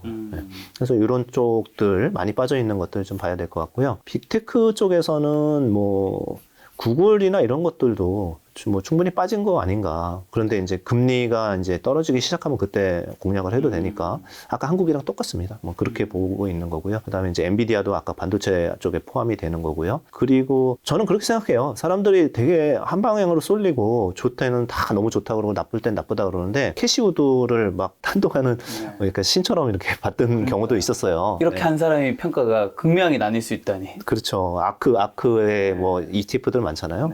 역발상으로 가야 됩니다. 아크 ETF 저는 뭐 연초에 이런 것도 좀 재밌을 것 같다라고 말씀을 드린 적이 있었는데 딴 데서 근데 그것도 마찬가지예요. 지금은 이제 굉장히 돈나무 언니 뭐 이래가지고 되게 욕하잖아요. 그렇지 않다는 생각이 좀 듭니다. 너무 과하면은 결국은 충분히 빠졌고 그분이 이상한 잡주를 산 것도 있지만 그래도 큰 틀에서는 좋은 주식도 많이 갖고 있어요. 경쟁력이나 기술력이 있는 것들을 다 박아놨는데 그것들이 많이 빠진 거죠. 결국은 그중에 핵심이 테슬라도 거기에 들어가고요. 그래도 실력이 굉장히 있으셨기 때문에 어쨌든 뭐 잠깐이긴 했지만 오렌 버핏과 비교가 되긴 했었잖아요. 그렇죠. 2020년에는 그렇죠. 아무런 뭐가 없는 사람이 비교될 수는 없는 거잖아요. 그렇습니다. 네. 자, 방금 근데 언급하신 그럼 테슬라는 어떻게 보세요? 테슬라는요, 저는 좀 빨리 돌아섰어요. 그래서 테슬라 이제 작년 연말부터는 좀, 야, 이거는 진짜 나쁜 거가 한 3, 4개 있었는데, 나쁜 게 5개까지 늘어난다, 이렇게 생각이 들고, 그 5개 정도 나쁜 것들 제가 한번 다 꼽을 수 있을지 모르겠는데, 하나씩 꼽아보면은, 일단은 대주주 문제가 제일 심각했잖아요. 네, 그렇죠. 트위터 산다고 자기 주식 다 팔고 있는데, 대주주가 파는 주식은 절대 건드리는 게 아닙니다, 사실은. 그런데 이제 그 테슬라니까 그래도 그거 하는 거죠. 그런 게 있었고, 그 다음에 두 번째로는 전기차가 좀 안 팔린다. 뭐 이런 얘기도 있었고, 중국에서 안 팔리는 락다운까지 됐었다. 이런 얘기도 있었고, 그 다음에 가격 인하한다, 마지막에. 이제 4개까지 나오니까 막 사람들이, 야, 이게 테슬라 끝났다. 그러니까요. 이미 뭐 많이 빠졌지, 막 이렇게 얘기한 건데, 그 4가지 다시 반복해서 한번 지금 보면은 네. 다 해소되고 있는 거 아닌가 싶은 거죠. 어떻게요? 일단은 일론 머스크가 이제 주식을 팔 만큼 팔아는 것 같아요. 네. 트위터 인수는 이제 끝났고요. 그렇기 때문에 그렇고, 두 번째는 트위터의 경영에 너무 올인하면은 테슬라 경영 누가 하냐 이런 건데, 지금 이제 CEO, 전문 CEO를 찾고 있거든요. 그래서 트위터도 곧 임명을 할 거예요. 그리고 다시 발 빼고 이제 테슬라나 이런 쪽, 돈 버는 쪽에 이제 다시 집중을 하지 않을까 이렇게 보고 있는 거고요. 세 번째로는요, 중국에서 테슬라 차가 안 팔리고 재고가 급증했던 이유는 코로나 락다운도 있어요. 근데 그거 풀렸죠, 첫째. 그 다음에 두 번째는 뭐냐면은 인기가 없어서 안 팔리는 거 아니냐? 그러니까 가격을 낮췄지. 그거는 좀 달라요. 이거를 깊이 있게 분석을 해보면은 상해 공장이 이제 테슬라 전체 공장 중에 제일 큽니다. 지금 75만 대, 100만 대까지 갈 건데, 작년 가을에 25만 대가 캐파가 늘어났어요. 그런데 이제 캐파 늘어날 때는 이렇게 계단식으로 한꺼번에 올라오거든요. 네. 근데 갑자기 25만 대가 쏟아져 나오니까 네. 재고가 충분하겠죠. 충분하고요. 그러니까 가격을 낮춘 거예요. 그래서 무조건 안 팔려서 그런 건 아니고요. 네. 코로나 문제도 있었고 그러면서 이제 한 거죠. 그것도 어느 정도 해소가 되고 있어요. 왜냐하면 테슬라가 실적 발표하면서 뭐라고 얘기했냐면 가격을 낮췄더니 수요가 2배로 늘었다. 그렇게 얘기했거든요. 네. 그래서 재고가 확 떨어지고 있어요. 예를 들어서 현대차, 기아차가 그렇게 가격을 낮췄으면은 셀이죠. 그런데 테슬라는 가격을 낮추는데 테슬라의 배터리의 가격 하락 속도도 그 정도로 빠르게 떨어지고 있습니다. 그래서 작년 말에 생산을 시작한 4680이라는 배터리. 네. 그러니까 우리가 쓰는 건전지보다 커요. 한 5배 정도? 이 정도 큰 겁니다. 네. 네, 그거를 4680을 새로 공장 지어서 했는데 이제 올해 본격적으로 나오는데요. 네. 그게 이제 원가가 기존 배터리보다 한 40% 정도 낮습니다. 그리고 차량 전체에 배터리가 차지하는 원가가 네. 40%죠. 거의 50% 가까이 됩니다. 근데 그게 반토막 나면은 테슬라가 가격 낮출 수 있는 거죠. 네. 4680이 있으니까요. 그렇게 이제 이해하시면 됩니다. 그래서 지금 말씀드리는 게 테슬라가 무지 좋다 이게 아니라 나빴던 것들 다 따져보니까 다 거꾸로 이제 돌아서고 있잖아요. 주가를 100달러까지 떨어지게 네. 만들었던 요소들은 굉장히 좀 그래도 어느 정도 해결되는 부분들이 있다. 네. 그러니까 이제 주가가 지금 많이 이 정도 반등한 거죠. 네. 그래서 또 어떤 사람들은 여기서 쇼쳐야 된다 또는 뭐 다 반영했다 이럴 수도 있는데, 뭐 제가 이제 주가 보고서 이런 말씀 드리는 게 아니라 저는 뭐 연초부터 계속 이런 생각은 하고 뭐 이렇게 했기 때문에 이런 펀더멘탈을 이제 봐야 된다는 거죠. 네, 그래서 지금부터는 중요한 거는 정말 그러면은 잘 팔리는지 판매량을 봐야 되고요. 그 다음에 GP 마진이 크게 훼손되지 않았는지 이걸 점검하면서 보면은 됩니다. 그런데 나쁠 것 같지 않다라는 정도로 정리하겠습니다. 테슬라가 사실 이제 좋게 보는 분과 나쁘게 보는 분이 이제 극명히 좀 다르게 있긴 한데, 좋게 보는 분들은 어쨌든 이제 테슬라는 단순한 전기차 회사가 아니라 그렇죠. 소프트웨어 회사다, 자율주행의 미래로 가는 회사다라고 말씀하시는데, 또 반대편의 분들은 자율주행 그거 생각보다 쉽지 않다, 그리고 다른 회사들도 많이 따라가고 있다, 그리고 소프트웨어 측면에서도 뭔가 좀 어느 정도 안 좋게 보는 부분이 있는데, 대표님은 어떻게 보세요? 약간 자율주행 같은 경우는 FSD는 네. 압도적으로 앞서 있기 때문에 좋게 보죠. 그리고 채택 비율이 점점 늘어날 거예요. 왜냐하면은 지금은 그 서비스를 하는 데가 사실 미국 위주거든요. 그래서 이제 동영상 보면은 미국 같은 경우는 이제 목표하는, 그러니까 가고 싶은 곳을 찍어 놓으면은 좌회전 우회전 하면서 이제 신호 받아서 가거든요. 그러니까 그 정도 수준까지 됐어요. 그런데 이제 한국은 그렇게 안 되죠. 한국은 그렇게 하면, 왜냐면 지도 맵이 완성이 안 됐고 그것도 교통 데이터나 이런 것도 충분히 반영이 안 됐기 때문에 그런 부분이 있는데, 그래서 그거를 하나 프로그램 파는데 1,500만 원에서 뭐 2,000만 원 이 정도 팔거든요. 자율주행 모듈 자체를. 근데 그게 사실상 그게 다 이익이거든요. 근데 제가 이제 제 기억이 정확한지 모르겠습니다만 전분기에 보니까 한 5천억 정도 벌었어요. 그걸로. 그러니까 아주 조금 버는 거죠. 네네. 이제 5천억. 전체 매출에서 차지한 비중은 굉장히 낮다면서요? 굉장히 낮은 거죠. 예. 근데 그게 이제 채용량이 점점 늘어나겠죠. 전 세계적으로 이렇게. 예. 그렇게 되면은 그쪽에서 이제 마진이 또 좋아질 부분이 남아 있기 때문에 다른 회사보다는 되게 유리하다라는 게 하나 있고요. 두 번째로는 이제 자율주행이 점점 가는 거 로봇가 이제 가게 되면은 테슬라는 또 거기다가 얹어서 할 게 많잖아요. 네. 네, 그런 뭐 인포테인먼트라고 하는 이런 여러 가지 서비스들을 할 거고요. 그 다음에 자꾸 위성을 띄우고 위성 사업하고 이런 우주 사업하는 이유도 사실 자율주행을 완성하기 위해서 그렇게 하는 거예요. 네, 왜냐면 쭉 가다가 미국은 넓은데 네. 통신망 뭐 버라이즌에서 AT&T 옮기다가 뻐건 하면은 잘 안 되잖아요. 네. 위성으로 계속 따라다니면서 해줄 거예요. 네, 그러니까 이제 우리나라도 진출한다고 뉴스 나오던데, 네. 그러니까 이제 그런 큰 그림이 있는데 처음에 그 사람의 DNA와 빅픽처와 이거를 조금 다시 한번 보시면은 지금은 이제 욕만 먹었잖아요. 보시면은 이런 보관들이 이제 슬슬 네. 하나둘 이제 눈에 보이겠구나. 왜냐면 챗GPT도 안 보이다가 보여주니까 사람들이 광고한 거고 로봇도 마찬가지잖아요. 네. 로봇 얘기 좀 안 했는데 그렇잖아요. 그래서 테슬라는 그 정도 정리하겠습니다. 로봇은요? 로봇은요. 이게 속도는 느릴 수 있는데 로봇도 있어요. 뭐 실체가 있는 것 같아요. 네, 그래서 저는 이제 모든 로봇이 될 것 같지는 않은데 그 중에서도 몇 개가 될 거는 일단 협동 로봇이라고 하는 거 있잖아요. 네네. 그러니까 우리가 이제 식당을 가면은 지금 서서히 보이는 게 서빙 로봇들이 네. 좀 서서히 보이죠. 나오고 있어요. 네. 그리고 이제 어디 보면은 국밥집에 국밥 끓이는 것도 로봇으로 하고 치킨 이거 튀기는 거 이거 로봇으로 하는 데들이 직접 가서는 잘 안 보이는데 네. 생기고 있어요. 근데 저희는 뉴스 검색을 늘 하고 기업들을 보니까 네. 어떻게 하고 있는지 알죠. 그래서 뭐 기업 이름 말씀 안 드리겠지만 찾아보세요. 네이버에서 뭐 치킨을 누가 굽는지 한번 해보세요. 그러면은 있어요. 교촌치킨이 이제 우리에서 제일 큰 회사인데 교촌치킨과 어떤 회사 이렇게 협력을 해가지고 그 치킨 로봇을 만들었어요. 그래서 그게 지금 기사 보니까 3개 정도 설치했다고 그러더라고요. 네네. 근데 우리나라가 어떤 나라입니까? 치킨의 나라죠. 치킨 나라잖아요. 치킨 나라. 근데 매장이 뭐 작은 자영업자들은 그 기계값이 비싸요. 한 뭐 5천만 원 할 거예요. 그러니까 그걸 다 못 하겠지만 네. 뭐 길게 보면은 이 많은 치킨의 매장에 우리나라 인건비 계속 올라간다고 그런데 알바생 뭐 반 0.5 뭐 이렇게 줄이는 효과들이 있을 수 있죠. 네, 그래서 그거는 눈에 보일 것 같아요. 그런 것들이 갔는데 저기서 치킨 로봇이 튀기고 있네 이런 거 보면은 그리고 이제 일단은 교촌을 할 거 아니에요. 자기가 같이 협력해가지고 만들었는데. 치킨 로봇은 힘들다고도 안 할 거 아니에요. 예. 그러니까 그게 이거는 뭐 우리가 대단한 거 예측하는 거 아니잖아요. 좀 더 빨리 찾았고 빨리 치킨은 찾으면- 어떻게 보면 뭐 자율주행이나 그런 거에 비하면 훨씬 더 단순 반복적인 거니까 넣고 뭐 하고 정해진 패턴이 있을 거잖아요. 그렇죠. 그러니까 이런 거를 우리나라가 매장이 몇 개인지 그 중에서 한 뭐 30%만 쓴다고 뭐 가정을 해보고 이렇게 하면은 이 어닝 계산이 되거든요. 네네. 네, 그래서 저는 이거 실체 있네 이렇게 판단을 했어요. 네. 찾아보겠습니다. 네, 그런 것도 있고 뭐 감속기라는 것도 있어요. 이게 네. 협동 로봇이 이제 관절이 5개 정도 있으면서 꺾이면서 들어가고 이렇게 집었다가 옮겨서 놓고 이런 것들이잖아요. 여기서 놀 때 확 놓으면 안 되잖아요. 그렇죠. 그래서 이게 놀 때 굉장히 무거운 거나 이런 것들 지링 하면서 감속을 해주는 거예요. 이런 모토를 하는 회사들도 있어요. 다 이미 이제 주가들이 조금씩 오늘 올랐어요. 네. 근데 많이 오른 것 같지도 않고. 네. 그럼 올해 좀 어떤 주식은 좀 안 좋을까요? 지금 전체적으로 좋게 보지만 모든 게 다 가는 건 아니니까요. 그렇죠. 안 좋은 주식도 있는데 일단은 이제 제가 지금 계속 말씀드린 거는 주가에 대해서 말씀드린 거라니까 좀 좋게 말씀드린 거지 네. 경기가 좋아진다는 얘기는 전혀 아닙니다. 네. 경기는요 아직 올해 내내 나쁠 거고 더 나빠질 수도 있어요. 이 사람들이 좀 네. 혼동하는 경우가 있더라고요. 예. 그리고 비관론자들도 조금 그거는 보셔야 돼요. 그러니까 김태훈 대표 너무 일찍부터 너무 세게 얘기하는 거 아니냐. 근데 저는 제가 이제 느끼지 않는 것들을 얘기하진 않는데 네.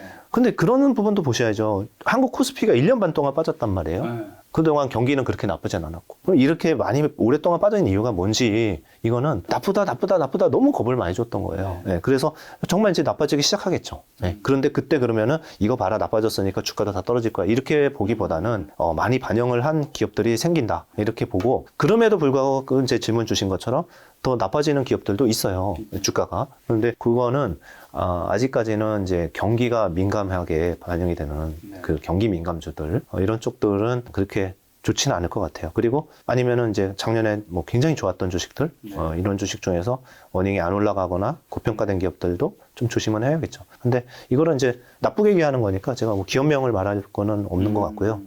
조금 그 찾아보실 때 경기랑 굉장히 내구 소비재. 그러니까 예를 들면 경기가 나빠지면은 줄이는 소비가 있고 안 줄이는 소비가 있잖아요. 네, 그런데 예를 들면은 음식료 먹는 거 이런 거는 안 줄이잖아요. 못 줄이죠. 네, 못 줄이죠. 근데 예를 들어서 옷은 덜 살 수 있죠. 또는 이제 차는 조금 더 타다가 바꾸자 이럴 수도 있죠. 네. 네. 또는 뭐 철강제 이런 것들도 마찬가지죠. 뭐 차를 안 사는데 뭐 철강 잘 돌아가는. 예를 들면 그런 업종들은 조금 뭐 주가가 빠진다기보다는 네. 다른 업종보다 덜 오를 거다. 오를 수 있다. 네, 덜 약간 좀 그렇다. 그러면 이제 뭐 자동차 섹터는 좀 안 좋게 보실 수도 있겠네요. 예, 저는 자동차 섹터는 조금 네. 요즘 점차 주문 취소하는 경우도 많이 생기더라고요. 생각보다 차를 그래서 취소한 분이 생기니까 뒷번호 분들이 좀 빨리 받기도 하고. 예, 지금 중고 시장을 보면은 뭐 한국 중고 시장 들어가셔 보시면은 지금 새로 신차들이 넘쳐납니다. 그 이유는 뭐냐면 금리가 올라가니까 할부 금리가 올라갔죠. 네. 그러니까 이제 자동차 새로 신규로 할부해서 사시는 분들이 많은데 네. 굉장히 부담되는 거죠. 그러니까 중고로 매물이 나오는 것도 있고 새로 할부를 해서 살라고 봤더니 할부금이 너무 큰 거죠. 금리가. 그러니까 이제 그런 부분도 있고 이런 게 있고요. 그리고 이제 한국이 중요한 게 아니라 미국이 더 중요한데 제가 자동차 좀 조심스러운 부분은 그거예요. 아직 판매량은 늘어날 거예요. 왜냐하면 반도체가 문제가 됐었던 게 지금은 다 해소가 됐으니까 판매량은 늘어날 것 같은데 하나는 이제 단가 측면에서 자동차가 단가라는 거는 미국에서는 항상 할인을 해주잖아요. 인센티브라고 불리는. 네. 그래서 이제 미국에서는 차를 사려면 뭐 3, 4천만 원짜리 사면은 한 500만 원 정도 깎아줍니다. 인센티브로 이제 딜러가 깎아줍니다. 알아서. 그런데 이제 작년까지는 반도체도 없고 차량이 워낙 재고가 없으니까 안 깎아줬어요. 그래서 그거 깎아주는 거를 200만 원. 빅3, 한국 현대차는 100만 원, 평균적으로 100만 원밖에 안 줬어요. 근데 한국 차는 워낙 인기 많으니까 다 팔렸다. 적게 깎아줘도 되는 거죠. 네. 근데 지금 이제 경기가 나빠지고 자동차 천천히 바꾸고 금리 높아서 이랬을 때는 네. 차는 사람이 좀 줄어들 거잖아요. 네. 차량 생산은 원활하게 됐잖아요. 이렇게 되면 어떻게 될까요? 원래대로 가야죠. 원래대로 회복해야죠. 시장에 항상 그 평균으로 가야죠. 그러면은 다시 300만 원 깎아줘야 되는데 네. 인센티브로. 그러면은 회사 전체로 보면 ASP라고 부르는 가격이 떨어지는 효과가 있을 것 같아요. 저는. 그러니까 경기가 나빠서 차값을 깎는다는 게 아니라 자연스럽게. 이런 것들은 되게 논리적이잖아요. 그렇죠. 논리적이고 사실 내가 경기가 나쁘다, 좋다는 거를 예측하는 게 아니에요. 이거는 틀릴 수 있잖아요. 네. 근데 제가 경기가 나쁘니까 자동차 파세요라는 게 아니고 그냥 그런 부분에서는 좀 아쉽다. 그러니까 이익이 증익하는 회사를 사야 되는데 자동차 회사들이 증익을 할 수 있을까? 퀘스천이죠. 대표님이 예전에 내신 책에서 보면 판매 가격을 올리는 이런 조건 기업은 무조건 따라잡자. 방금 전에 연계되는 멘트 같은 이제 내용이 있던데. 네. 그러면 이제 아까 뭐 말씀하신 게 중복도 상관없는데 지금 그런 산업이나 기업은 좀 어떤 쪽일까요? 가격 올리는 기업은 사실은 별로 없고요, 지금. 지금은 없는 것 같아요. 예, 지금 원재료가 올라가서 올린 기업들이 작년에 많았는데 네. 이제 주로 그 음식료들이 많았어요. 그러니까요. 예, 음식료들이 뭐 밀 가격, 곡물 가격 올라가고 주정 가격 올라가고 이러니까 이제 다 올렸는데 그런 업체들은 이익은 잘 나왔었어요. 이익은 잘 나왔고 근데 주가가 이제 원재료 때문에 올린 거라서 주가가 크게 오르진 못했죠. 그 반면에 지금도 올리고 있는 거는 사실은 수요는 많은데 공급은 충분하지 않거나 일부러 이런 브랜드 마케팅을 하는 데들 이런 쪽은 그런 것 같아요. 그래서 루이비통이 제가 그전에도 한번 말씀드린 것 같은데 루이비통이 신고가가 난 지가 좀 됐어요. 작년에 이제 샤넬백이랑 이런 거 가격 5번 올렸거든요. 근데 그런 것들은 수요가 많으면 또 올릴 수 있다는 생각이 들고요. 특히 중국에 보복 소비가 있을 거잖아요. 그러면 또 중국 애들이 그동안 이제 백화점 못 가고 해외여행 못 가고 돈 보따리 이만큼 있는데 천조가 풀린다는. 예, 그러면 뭐 명품백 정도야 뭐 가볍게. 예, 그럴 수 있죠. 가격도 올리고. 그렇게 생각이 조금 듭니다. 저 확실한 건 아닙니다만, 예, 그냥 로지컬리 봤을 때는 그럴 수 있다. 그래서 이제 그 외에도 이제 그렇게 수요가 막 몰아닥쳤을 때 좀 부족한 게 뭔지 한번 생각해 보면 될 것 같아요. 네. 그리고 그 책에서도 이런 문장도 있었는데 대규모 증설에 들어간 기업은 강력한 우승 후보이다. 네. 그럼 지금 혹시 어떤 곳이 여기에 해당될 수 있을까요? 제일 센 거는 우리가 이제 뭐 2차 전지 관련주를 뭐 4분기에 좀 못 오른다고 해서 막 굉장히 비판도 많고 선반영했다. 뭐 10배 오른 주식이다. 뭐 이랬지만 실질적으로 또 수주 뻥뻥 나오잖아요. 그래서 가깝게는 포스코 케미칼이 뭐 3일 전에 수주 받으니까 40조 원. 시총 뭐 10조대 회사가 뭐 한봉 수주 받으면 40조 원 이렇게 받잖아요. 그럼 40조 원을 소화해서 그거 SDI한테 배터리 양극재 만들어 주려고 그러면은 증설을 많이 해야겠죠. 네, 그래서 그게 이제 계속 증설로 이어질 거고요. 그리고 증설 발표는 계속 하고 있어요. 그 양극재 업체들 특히 그런 것들은 계속 증설 사이클에 들어가 있고 제가 뭐 책에서도 그랬고 계속 2년 전부터 계속 말씀드린 게 연평균 한 70%씩 증설을 한 5년간 앞으로도 하고 있는 그런 산업은 없었고 지금도 그게 진행 중이다. 그 산업이 지금 2차 전지 산업이고 2차 전지 산업이고 아직도 3년 남아. 2차 전지 중에서 양극재입니다. 양극재. 양극재. 예. 셀 모듈 이거는 다르고요. 셀은 이제 그 양극재, 음극재 다 모아서 이렇게 패키징 하는 거고요. 그게 바로 이제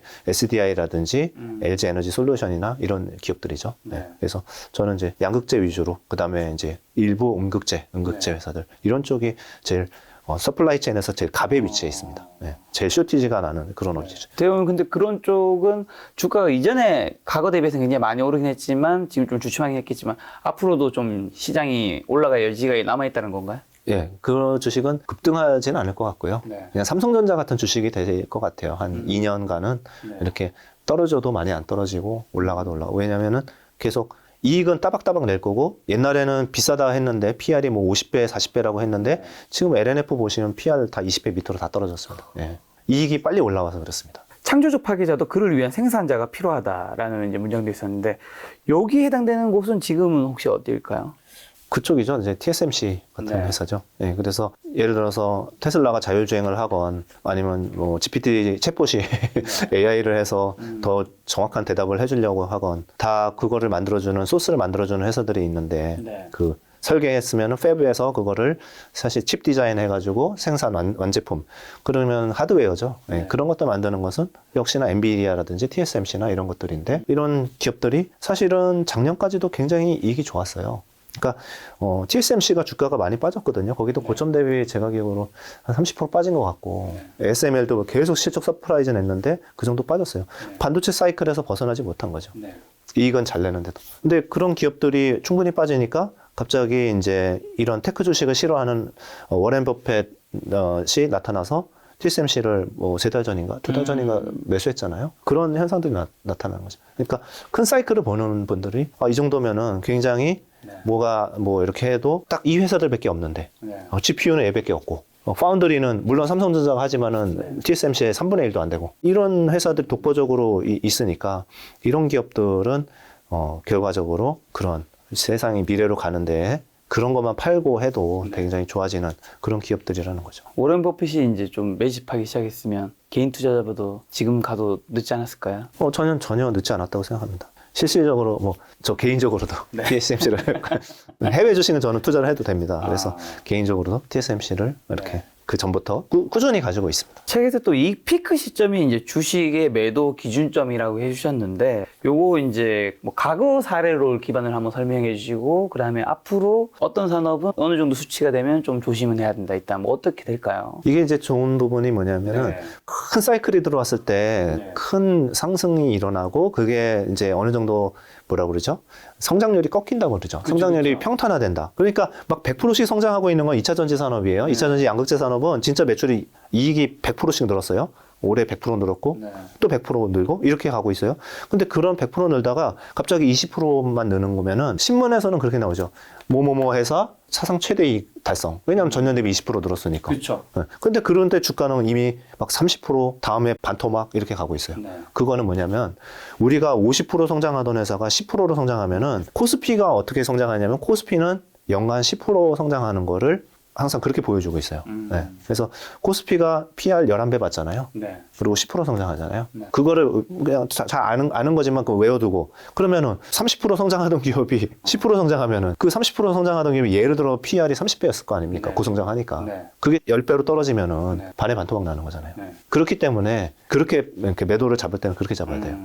업종이 굉장히 빠르게 올라가다가 그게 피크아웃 할 때. 그러면 2차 전지 제가 아까 좋다고 말씀드렸는데 그럼 피크아웃이 언제일까요? 제가 봤을 때는 지금 한국에서는 이제 전기차를 10명 중에 주변에 물어보면 한 명이 삽니다. 지금 통계가 그래요, 통계가. 유럽에서는 10명 중에 2.5명이 사고요. 중국은 한 3명 정도 사고요. 미국은 1명 정도 삽니다. 중국이 제일 많이 사네요. 중국이 제일 많이. 근데 중국은요, 600만 원짜리 전기차가 있어요. 네, 그런 싼 전기차들이 있어서 그런 것들 때문에 판매 대수가 큰 겁니다. 그런데 어쨌든 다시 돌아와서 주변에 10명 중에 4명이 전기차를 사고 있으면은 그 산업의 성장률은 이제 많이 둔화될 겁니다. 그렇게 잡으면 되니까 한 2년 정도 뒤에 오지 않을까 이렇게 생각합니다. 방금 전에 대표님 말씀하신 건 단순히 이제 매출액이 뭐 예를 들면 뭐 10조에서 20조 늘었다. 뭐 이게 이제 는 것만 보면 좋아 보이지만 전에 이제 그 매출액 증가율이라고 해야 될까요? 그렇죠. 영업이익 증가율.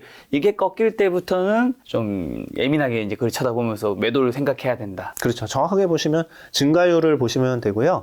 증가율이 둔화될 때, 그러니까 70, 40, 30, 20 이런 식으로 증가는 하는데 증가율이 둔화될 때를 보시면 되고 그걸 빨리 잡는 방법은 분기 이익의 전년 동기 대비 증가율. 분기 이익을 다 네이버 가도 다 나오거든요. 네. 그럼 그 이익률 한번 이렇게 보세요. 증가율. 언제 둔화되는지 보입니다. 바닥 잡을 때도 똑같습니다. 막 나빠지다가 언제 다시 증가하는 거 보시면 그때 오를 때가 더 많이 올라요. 그거랑 주가랑은 네. 좀 과거 사례를 봤을 때는 대부분 좀 많이 일치했나요? 네, 일치하는 편이죠. 네, 주가가 더 빨리 움직이기도 하지만은 네.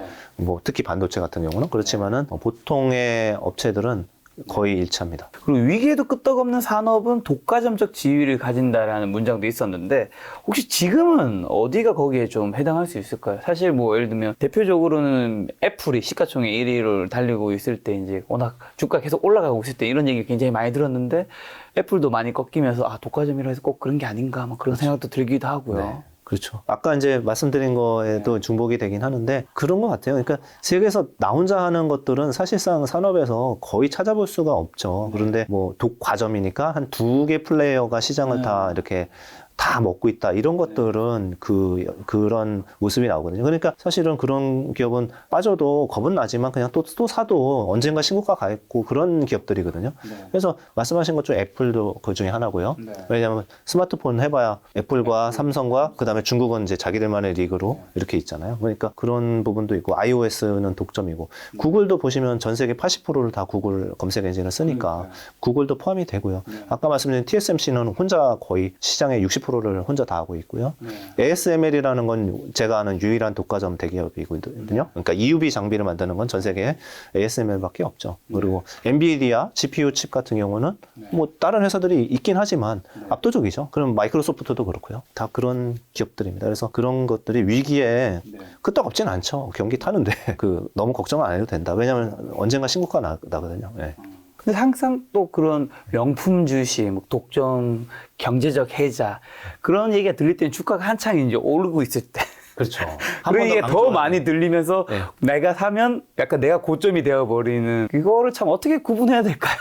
근데 이렇게 막 네. 애플도 막 떨어지고 있을 때는 이런 얘기가 또 많지 않아요. 그렇죠. 맞습니다. 왜냐면 떨어지고 있으니까 하자도 그 얘기를 잘 안 하는 경향이 좀 있더라고요. 어떻게 보면 테슬라도 그쪽에 좀 약간 포함이 되죠. 그런데 이제 여러 가지 신호들이 있는데 그런 걸 알 수가 있는 게 이제 그런 것 같아요. 그러니까 경기가 나빠지는 건 사실 잡기가 어렵잖아요. 일반인들이 잡기는 더더구나 어렵고. 그런데 예를 들어서 한 해에 되게 이익 성장률이 좋았고 그 이유가 예를 들어 코로나일 때도 있었고 뭐 다양했었잖아요. 근데 굉장히 좋았는데 애널리스트들이 예측치를 하는데 예측치에서 이렇게 둔화가 되는 걸 보이면은 마찬가지입니다. 뭐 구글이 됐건 애플이 됐건 팔아야 돼요. 그러니까 애플이 만약에 이익이 역성장한다 이런 구간에서 많이 빠질 수밖에 없습니다. 그래서 이런 부분들이 시장에 예상치가 있고 그거를 뭐 비트하느냐 또는 많이 미스하느냐 이런 부분들을 잘 생각해가지고 이제 잡아내는 방법밖에 없습니다. 오늘 굉장히 많은 섹터들 이제 좀 대표님께서 봐주셨는데 그럼 이제 좀 굉장히 싸 보여서 여기는 정말 너무 저평가되어 있다. 오르는 것도 가능성이 있지만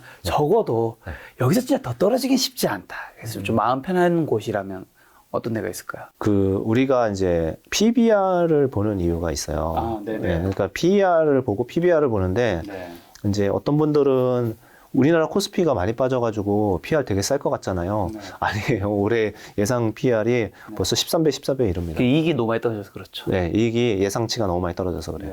그러면 제가 반문을 드리죠. 자, 삼성전자 주가 바닥 찍은 것 같다 이런 얘기들도 많이 하고 외사들이 삼성전자 목표 주가 올리는 회사가 어제만 3군데에 있었거든요. 골드만삭스도 올리고 3군데나 올렸는데 더 올렸죠. 더 많은데 제가 본 거는 그렇습니다. 그러면은 삼성전자가 PR이 싸서 올리냐? 아니잖아요. 삼성전자 PR이 25배더라고요. 올해 예상 PR. 그런데 우리나라에서 20%를 차지하는 기업이 걔가 예상치 다 깎아먹고 있는데 그러면 우리가 코스피가 14배라고 그래서 비싸서 이제 팔아야지 이렇게 말할 수는 없는 거죠. 그렇죠. 우리나라만의 특성이 있는 거예요. 네. 그렇기 때문에 PER로 보면은 혼동이 됩니다. 그래서 다시 보는 게 PBR이라는 개념을 보는 거죠. PBR은 쉽게 이렇게 흔들리지 않아요. 왜냐하면 그 순자산이잖아요. 순자산. 그러니까 부채를 빼고 남은 순수 자본. 내가 회사를 청산하면은 이 정도는 받는다. 이게 PBR. 근데 이제 그게 1배 미만인 기업들은 충분히 많이 싸거든요. 그리고 싸고 이제 작년에 주가가 특히 많이 떨어진 거에서 찾아야지 뭐 막 고공행진하고 있는데 PBR 싼 거는 별로 없긴 하지만 네, 그렇습니다. 그래서 그런 기업들에서 찾으면 되고 거기 플러스 항상 한 것만 해서는 안 돼요. 거기 플러스 뭐 싸면 뭐 합니까? 올라가야지. 싼데 계속 그냥 이익이 안 늘어나거나 대주주가 이상한 짓을 하거나 이러면 의미가 없거든요. 그럼 뭐 예를 들어 배당이 늘어나려고 하더라도 기업 이익이 늘어나야 가고 그러니까 제가 아까 초반에도 많이 말씀드린 게 올해 좋아지는 섹터 분기별로 이런 쪽에 겹치는 것들을 공략을 하시면 되는데 거기에 이렇게 겹치는 거 제가 지금 바로 생각해 보니까 예를 들면은 화학 소재도 이제 싼 주식들 그렇게 들어가 있고요. 네. 그 다음에 반도체도 PBR로 보면 쌉니다. 하이닉스도 PBR로 보면 저점이에요. 삼성전자도 PBR로 보면 1.1배, 뭐 2배 수준이고 그렇습니다. 그리고 코스피도 PBR 0.85 이 정도 됩니다. 그러니까 전반적으로 제가 틀릴 수 있고 모두가 틀릴 수 있기 때문에 이제 더 올라가지 못하더라도 질문 자체가 더 떨어지지 않을 것들 싼 거 뭐냐 이 부분에서는 그런 부분에서 찾으시면은 좀 답이 되지 않을까 이렇게 생각합니다. 네. 대표님도 이제 주식 투자 이제 시장에 계신 지 30년이 넘으셨잖아요. 네.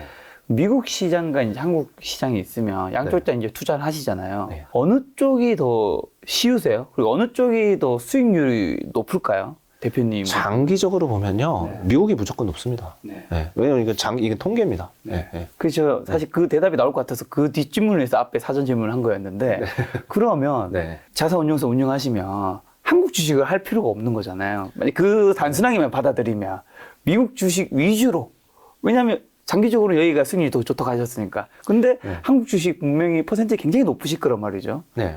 왜 한국 주식을 하실까요? 두 가지를 먼저 말씀드리면 네. 미국이 높다라는 거는 지수로만 봤을 때 네, 지수의 성장률이 물론 이제 한국이 옛날에는 한국이 더 높았죠. 그런데 한국은 이제 저성장에 들어가면서 네. 10년간 박스권에 있었던 시기도 있었고 그렇죠. 이제 이런 부분이고 한국은 세계에 압도적으로 1위하는 빅테크가 없잖아요. 구글, 아마존 이런 게 한국은 없죠. 그러니까 우리나라 내수에서는 하지만 뭐 글로벌리 하는 데는 없잖아요. 그러니까 미국이 그만큼 더 올랐던 이유도 이제 그런 세계를 이끌어가는 혁신 산업들이 있었던 건데 네. 그래서 더 많이 올랐죠. 네. 그래서 이제 통계적으로 말씀드린 건데 반면 우리가 코스피만 사고 이러진 않잖아요. 네네.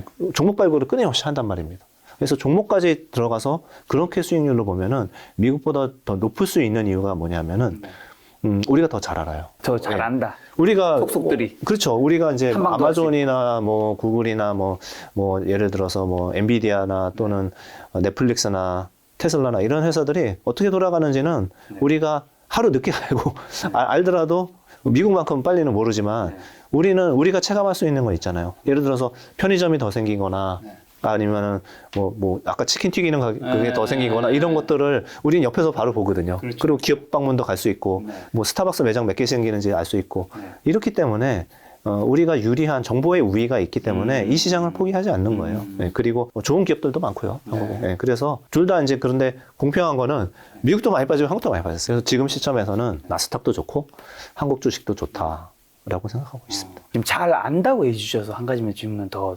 드리면 어떻게 보면 저는 이제 주식이란 건 어쨌든 내가 사는 거를 내가 돈을 벌려면 네. 나보다 더 비싸게 사주는 사람이 있어야지 돈 버는 건 확실하잖아요. 네. 나보다 싸게 사려고 하면 주가는 떨어질 것이고 그렇죠. 나보다 비싸게 사줄 사람이 있다는 거는 내가 그 기업에 대해서 재무제표든 정보든 뭐든 어쨌든 더 잘 알아서 더 가격을 잘 알고 있고 그거를 덜 아는 애한테 결국 팔게 되는 그림 중 하나 벌어질 것 같은데 그럼 이제 대표님 같은 분은 잘 아는 고수분이라면 저나 일반 개인분들은 아무래도 그런 분들보다 훨씬 잘 모르잖아요.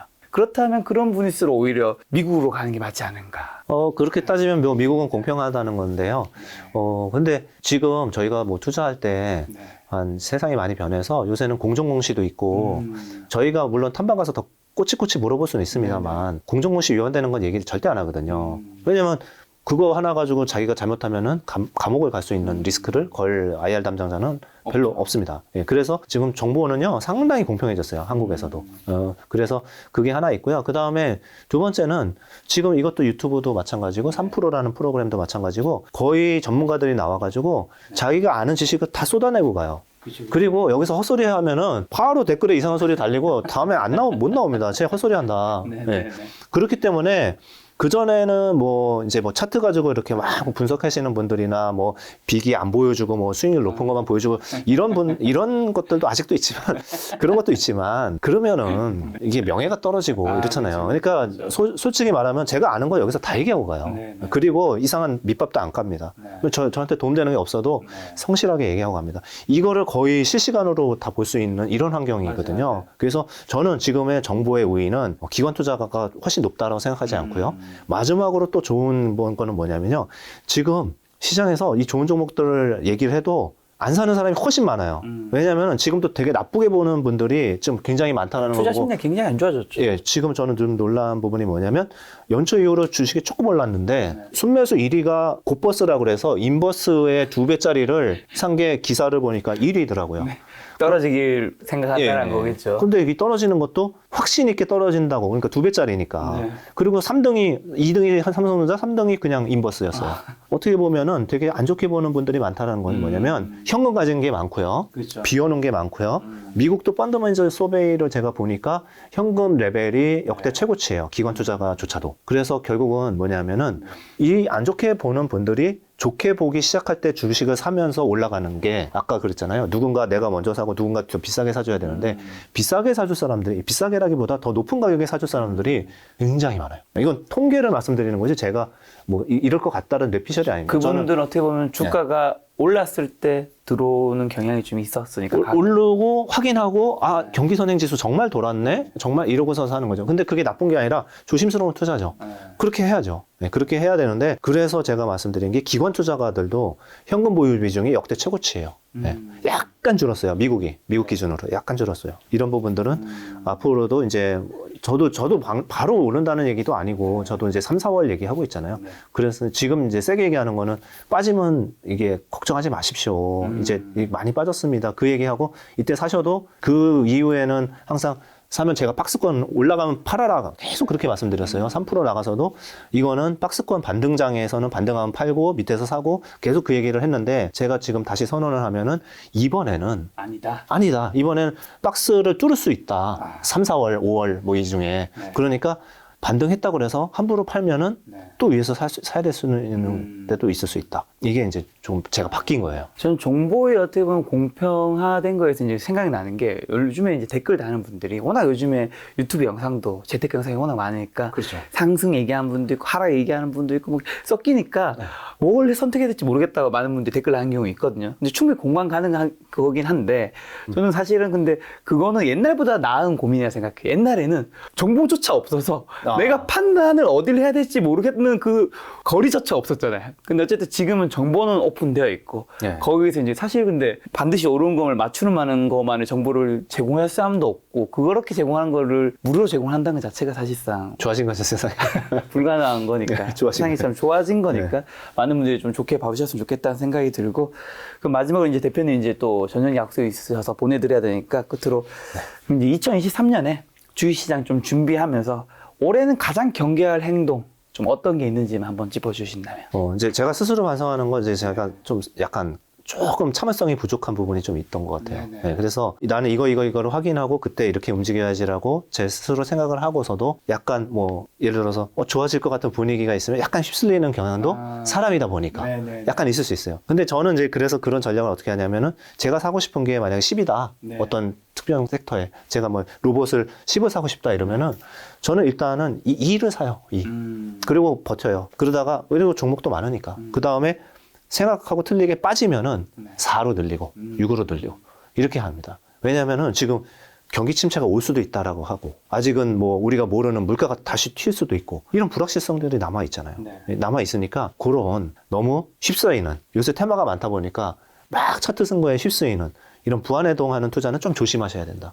그리고 철저하게 자기의 계획을 세우고 거기에 따라서 이행하다 보면은 솔직히 그렇게 해서 물렸다가 사더라도 다시 고점 나오더라고요.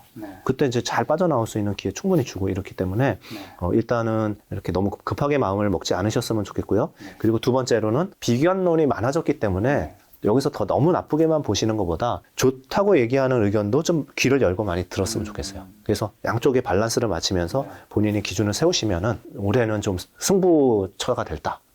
승부처가 충분히 있다. 이렇게 얘기하겠습니다. 알겠습니다. 대표님 오늘 말씀해 주시지 않은 4분기는 이제 올해 2분기, 3분기 때 다시 초대해서 이야기 듣도록 하겠습니다. 오늘 만난 선생님은 김태호 대표님이었습니다. 지금까지 여러분 소중한 시간 함께 해주셔서 정말 감사합니다. 오늘도 김 작가였습니다. 고생 많으셨습니다. 감사합니다.